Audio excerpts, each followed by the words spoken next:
بہت افسوس کی بات ہے کہ ہمارے اکثر نوجوان جو اسکول کالج میں پڑھتے ہیں وہ قرآن پڑھ نہیں سکتے، یا پڑھ سکتے ہیں تو بہت خراب پڑھ سکتے ہیں، اچھا نہیں پڑھ سکتے۔ کتنی افسوس کی بات ہے۔ کیا آپ یہ نہیں کر سکتے کہ اپنی مسجد کے امام سے ہاتھ جوڑ کے گزارش کریں، اپنے محلے میں کسی حافظ، کسی قاری، کسی عالم سے خوشامد کریں کہ 15 منٹ ہم کو دے دیجئے اللہ کے واسطے، ہمیں قرآن کی 2 آیتیں پڑھوا دیجئے؟ کر سکتے ہیں کہ نہیں کر سکتے؟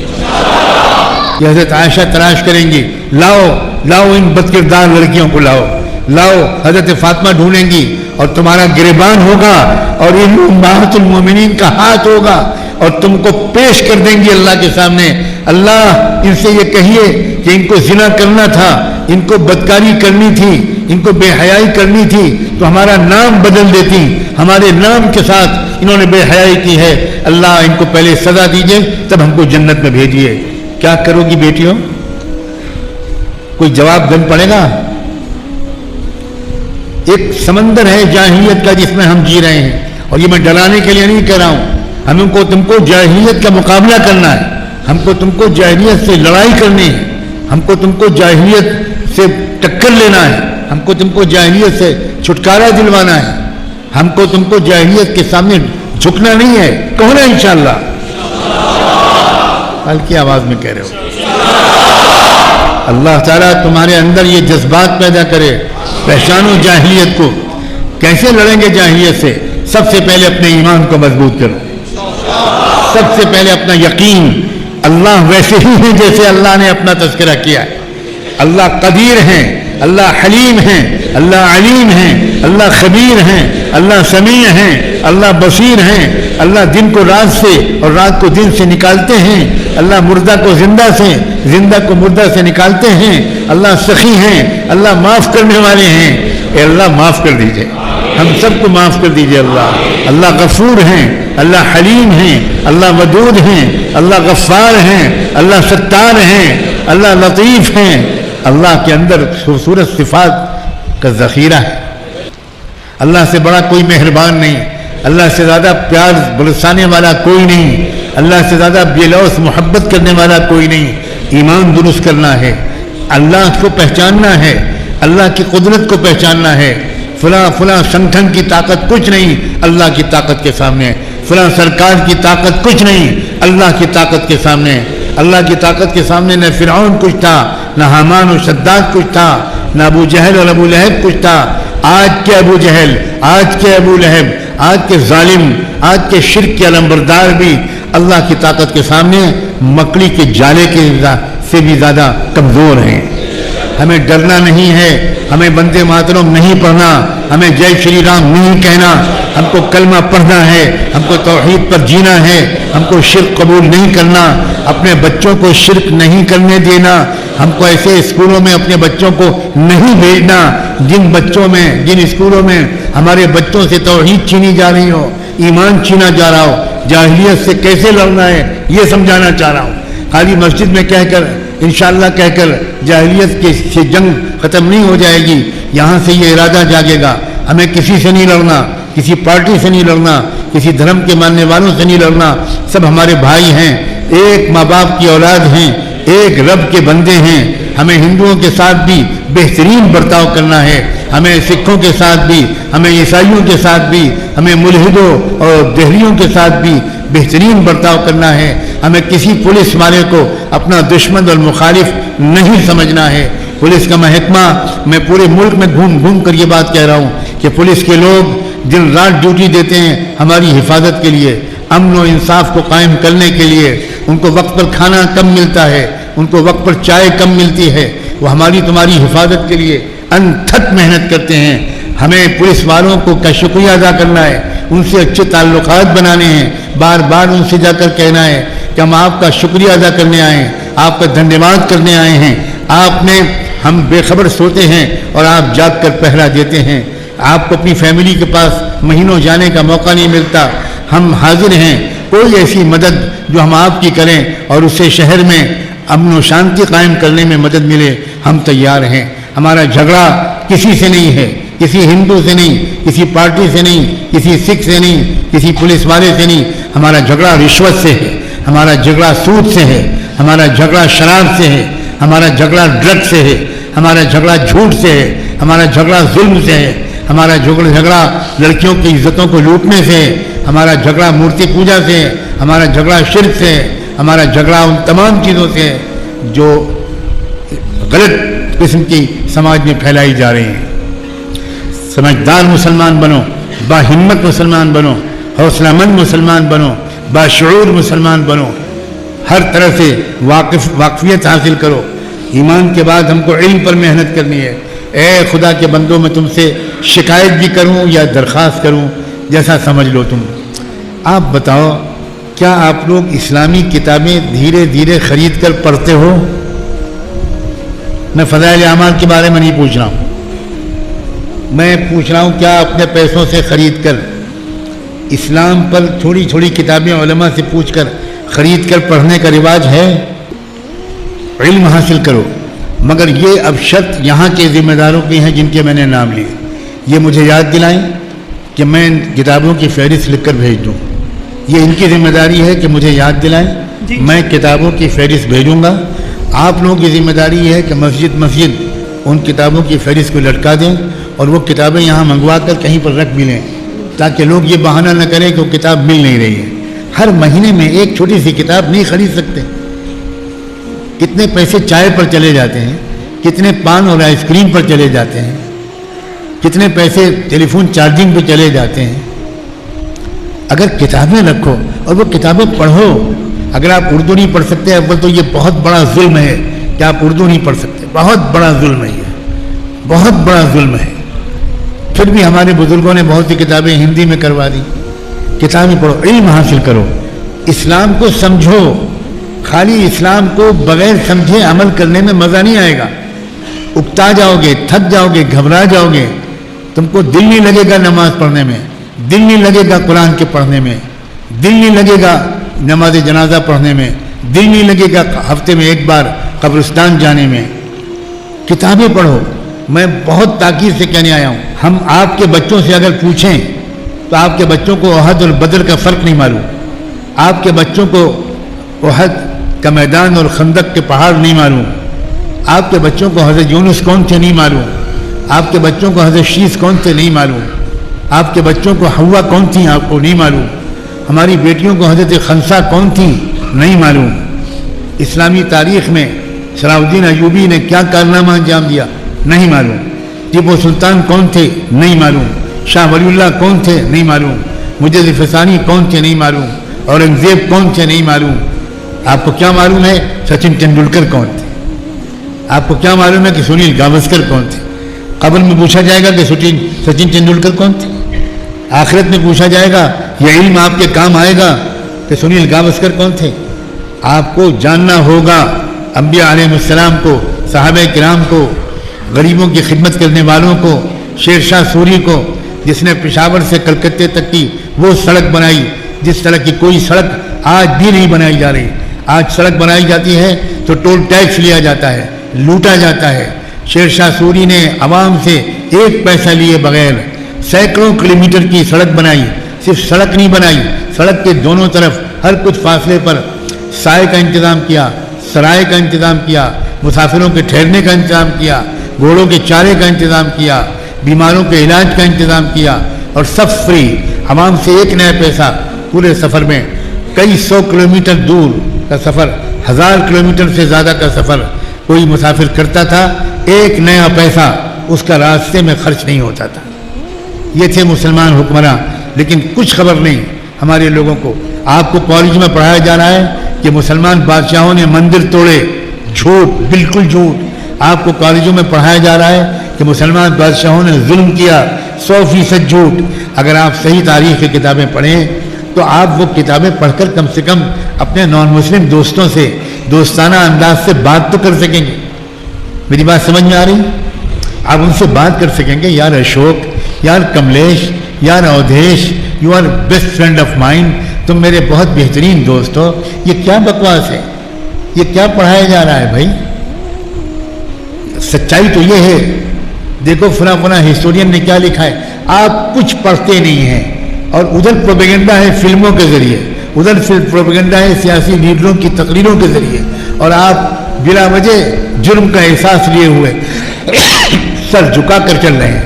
ہاں ہمارے بادشاہوں نے بہت زیادتیاں کی, ہمارے بادشاہوں نے بہت ظلم کیا, کیونکہ ایک طرف کی بات آپ سن رہے ہو اور دوسری طرف کی بات آپ کو معلوم ہی نہیں, آپ نے پڑھا ہی نہیں کچھ.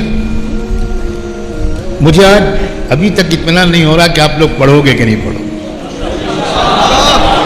آپ لوگ بولیے, زور سے بولیے, زندگی بدلنے کا ارادہ کیجئے. یہ بزرگ بار بار نہیں آتے ہیں. آپ لوگ پورے مطمئن ہو, پورا اطمینان دلائیں اپنے حضرت کو کہ انشاءاللہ زندگی بدلیں گے. تنہا روایتی بیان نہیں ہے, دونوں بیانوں کا خلاصہ ہے کہ اپنی اصلاح کی فکر کرنی ہے, کسی سے لڑنا نہیں ہے, اپنی اصلاح کی فکر کرنی ہے.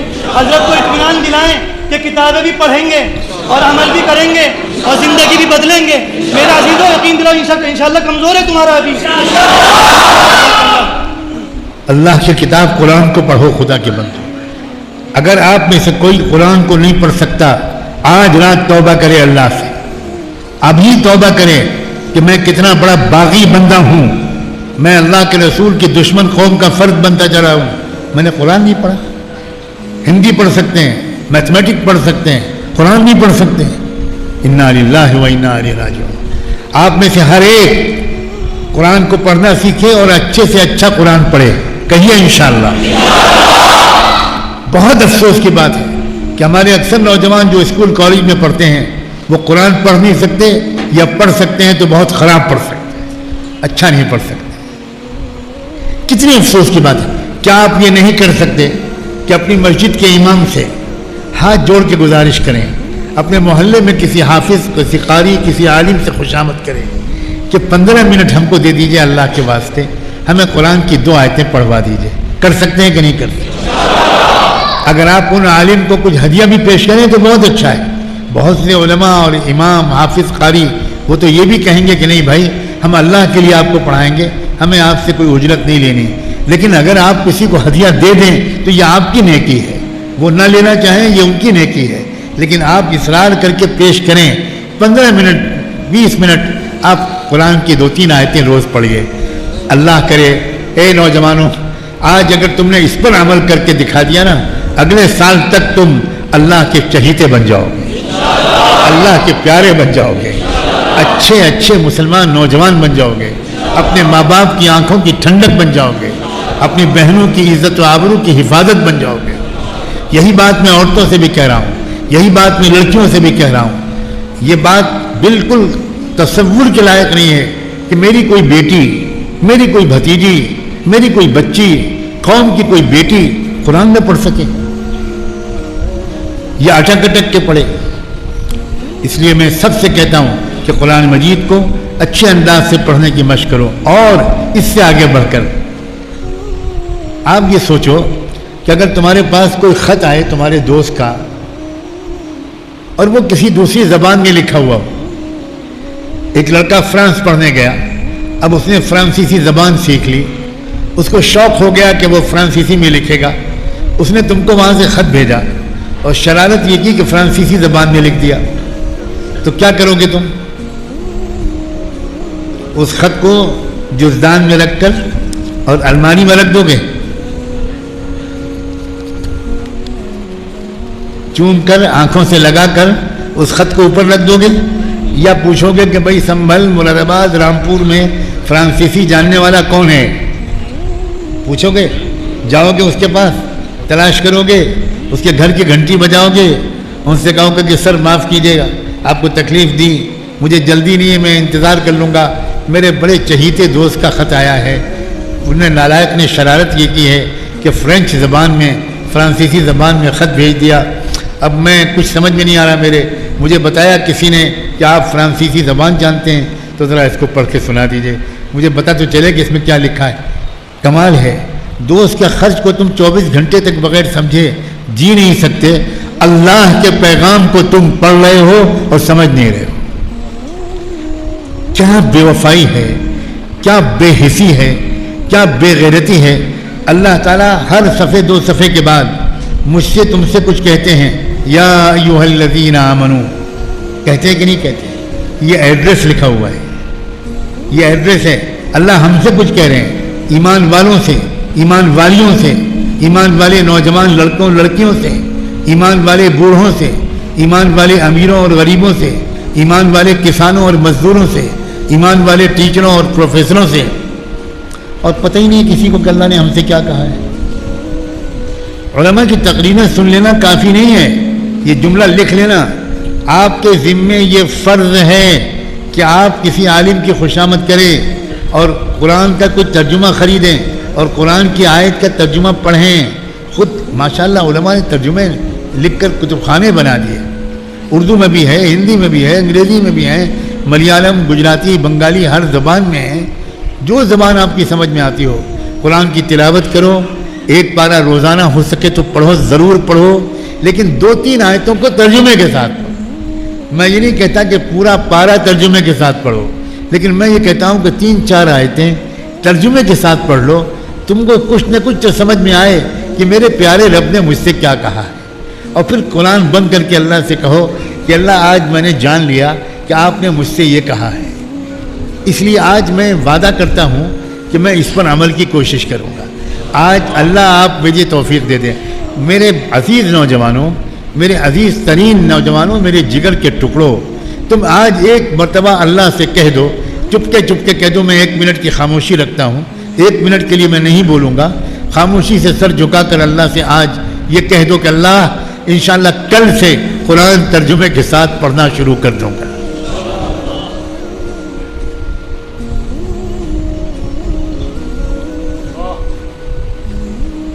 اللہ اپنے بندوں کی نیت قبول کر لے، اپنا ان بندوں کا ارادہ قبول کر لے اور ان کو توفیق دے دے، اللہ ان کو توفیق دے دے کہ قرآن ترجمے کے ساتھ پڑھیں۔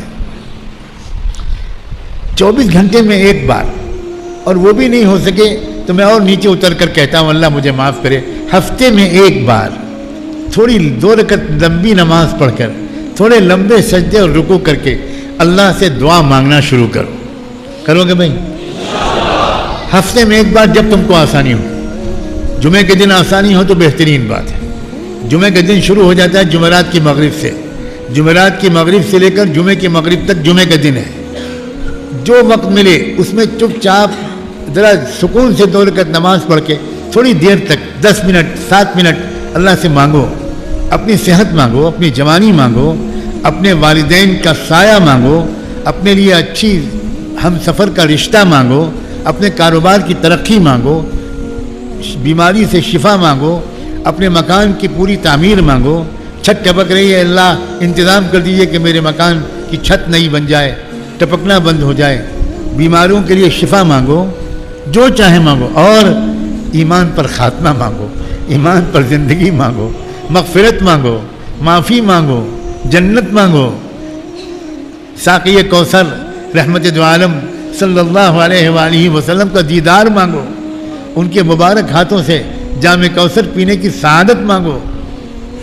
کتنے خوش نصیب ہوں گے کہ قیامت میں بہت سے نوجوانوں کو بلایا جائے گا۔ کہاں بلایا جائے گا؟ نوجوانوں کو۔ سنو نوجوانوں، ان کو فرشتے لے کے چلیں گے کہ چلیے آپ ادھر چلیے۔ آپ کہاں لے جا رہے ہیں؟ نوجوان سے بتایا جائے گا سرکار دو عالم تمہارا انتظار کر رہے ہیں۔ اللہ اکبر، اللہ اللہ۔ شاب نشا فی عبادت اللہ، عرش الہی کے سائے میں لے جایا جائے گا۔ ساری مخلوق دھوپ میں تپ رہی ہوگی، پسینے میں بہہ رہی ہوگی، اور اس نوجوان کو لے جایا جائے گا کہ چلو عرش الہی کے سائے میں چلو، رسول اللہ سے ملوایا جائے گا اور جام کوثر ہاتھ میں دیا جائے گا۔ حضور پلائیں گے، میرے امتی، میرے بیٹے، میری آنکھوں کی ٹھنڈک، میں تیرے انتظار میں تھا بہت دیر سے، لو پی لو۔ کیا آپ کا دل نہیں چاہے گا کہ قدموں پر گر کے یہیں جان نکل جائے بس؟ لیکن یہ کون نوجوان ہوگا جو گناہوں سے دور رہے گا، جو گناہوں سے توبہ کرے گا، جو شریعت و سنت پر چلے گا، جو ایمان کی سیکھے گا، علم سیکھے گا، قرآن سے لو لگائے گا اور جی لگا کر دعائیں مانگے گا، مناجات۔ مردوں سے بھی کہہ رہا ہوں، عورتوں سے بھی کہہ رہا ہوں، جو بات میں کہہ رہا ہوں وہ مردوں سے پہلے عورتوں کی نیت کر کے کہہ رہا ہوں۔ میرے دل کو جو تعلق، میں کوئی دنیا میں کچھ کہے، مجھے بچیوں سے، عورتوں سے جو امیدیں پچھلے 15 20 25 سال کی محنت میں بنی ہیں، جس طرح عورتیں ساتھ دے رہی ہیں، جس طرح عورتیں قربانیاں دے رہی ہیں، جس طرح شاہین باغ میں عورتوں نے ریکارڈ قائم کر دیا، پورے ملک میں شاہین باغ بن گئے، ہزاروں مرد وہ اس کی ہمت نہیں کر سکے۔ اللہ تعالی ہمیں اپنے گھر کی بچیوں کی صحیح تعلیم و تربیت کی توفیق دے۔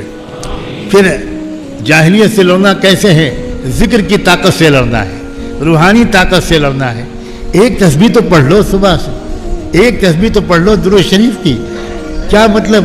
وہ اللہ کے رسول جن کے گھر میں ہماری وجہ سے چولہا نہیں جل پاتا تھا، جن کے پیٹوں پر پتھر بنتے تھے، ہم اس کا اتنا حق ادا نہیں کر سکتے کہ ان کے خدمت میں 24 گھنٹے میں ایک بار درود شریف پڑھ کے بھیج دیں، ایک تسبیح پڑھ لیں؟ کس قدر کمینے، احسان فراموش، کتنے نالائق امتی ہم۔ وہ نبی آخر الزماں جس نے ہماری خاطر فاقے برداشت کیے، بھوک برداشت کی۔ جانتے ہو دوپہر کا وقت تھا، سیدنا ابو حضور پاک صلی اللہ علیہ وسلم آرام کا وقت تھا، حضرت عمر رضی اللہ عنہ مسجد نبی میں آ کر بیٹھ گئے۔ دوپہر کا تھوڑا سا وقت ہوتا تھا، ظہر کی نماز اول وقت پڑھی جاتی تھی اللہ کے رسول کے زندگی میں، اس کے بعد تھوڑا آرام کرنے کا وقت ہوتا تھا، کیونکہ تہجد کے وقت کے اٹھے ہوئے ہوتے تھے تو ظہر تک بہت تھک جاتے تھے، تو ظہر کے بعد تھوڑا آرام کرنا یہ سنت تھا۔ اس وقت مسجد خالی ہوتی تھی، حضرت عمر اس وقت مسجد میں آ کر بیٹھ گئے۔ تھوڑی دیر کے بعد حضرت صدیق اکبر بھی مسجد میں آ گئے، تو حضرت صدیق اکبر نے حضرت عمر سے پوچھا، عمر اس وقت مسجد میں کیسے ہو؟ تو حضرت عمر کھڑے ہوئے ان کے احترام میں، نگاہیں نیچی تھی۔ حضرت عمر نے اپنی نیچی نگاہ کے ساتھ حضرت ابوبکر صدیق سے کہا کہ میرے دوست، میرے ساتھی، کوئی اور پوچھتا تو میں نہ بتاتا، مگر آپ سے میں کچھ نہیں چھپانا چاہتا، میں بھوک سے بے قرار ہو کر آیا ہوں۔ حضرت صدیق اکبر نے حضرت عمر فاروق کے کندھے پر ہاتھ رکھا اور ہاتھ رکھ کر اللہ کے رسول کے حجرے کی طرف اشارہ کرتے ہوئے کہا، والذی بعث صاحبنا بالحق ما اخرجنی الا ما اخرجک۔ ابوبکر صدیق نے کہا، سرکار دو عالم کو بھیجنے والے رب کی قسم کھا کے اے عمر کہتا ہوں، جس بھوک سے پریشان ہو کر تم آئے ہو اسی بھوک سے پریشان ہو کر میں آیا۔ اب یہ دونوں بھوکے، سوچو ذرا، اب یہ بیٹھے ہوئے تھے کہ کیا کریں، اللہ سے مانگے، اللہ 2 لقمے بھیج دیجئے، کب سے کچھ پیٹ میں گیا نہیں ہے۔ اتنے میں حضور پاک صلی اللہ علیہ وسلم حجرے مبارک سے باہر نکلے اور اپنے ان دونوں چہیتوں کو دیکھ کر کہا کہ تم لوگ اس وقت کیسے؟ یہ تو تمہارے آنے کا وقت نہیں تھا۔ تو صدیق اکبر کی باری تھی، سر جھکایا، نگاہیں جھکائیں، کہا آقا آپ سے کچھ نہیں چھپانا، ما اخرجنا الا الجوع، ہم دونوں بھوک سے بےتاب ہو کر نکلے۔ اب سنو، کلیجے پر ہاتھ رکھ کے سنو، حضور نے دونوں کے کندھوں پر ہاتھ رکھا، کہا والذی بعثنی بالحق ما اخرجنی الا ما اخرجکما، تو اللہ کی قسم کھا کے کہتا ہوں کہ جس بھوک سے بےتاب ہو کر تم دونوں آئے ہو، میں بھی اسی بھوک سے بے چین ہو کر باہر آیا۔ سامنا کریں گے ہم لوگ اللہ کے رسول کا؟